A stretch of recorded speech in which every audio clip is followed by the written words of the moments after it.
Evening. I'm Christine Johnson. I'm Maurice Dubois. Tonight we have a live look for you at Gaza. It is 6 a.m. there, dark and quiet right now, but overnight more Israeli military strikes. The sun will rise within the hour, revealing the damage left behind. Here is a map of the area, the Gaza Strip, situated along the Mediterranean Sea to the west of Israel. Tel Aviv is to the north and Jerusalem is to the east.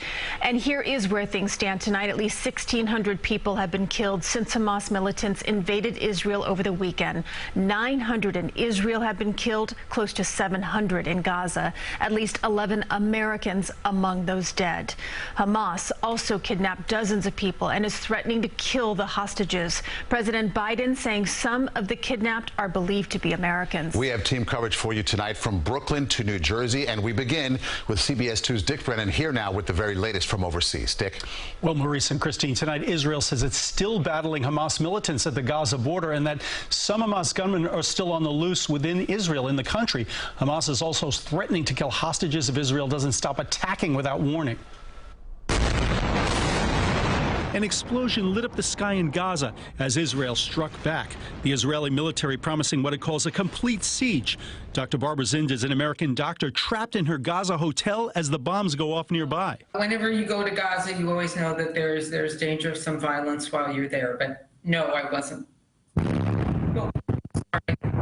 prepared for this. The site of the deadliest attack was at a music festival where militants killed 260 people. Now Hamas is threatening to kill hostages they took. Dikla Arava was seized along with her family as the militants live streamed it.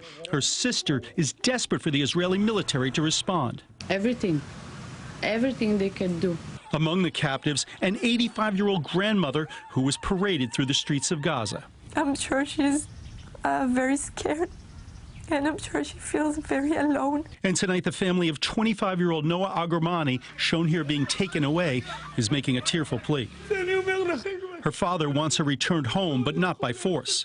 Only by peaceful measures, he says. We need to act with sensitivity. The Gaza Strip is now completely blockaded. Power, food, and water all cut off in what could be a prelude to an Israeli ground invasion, and firefights continue along the Gaza border. There are still attempts of Hamas to break through and to send different suicide missions. Israeli Prime Minister Benjamin Netanyahu addressed the nation saying Israel didn't start the war, but Israel will finish it.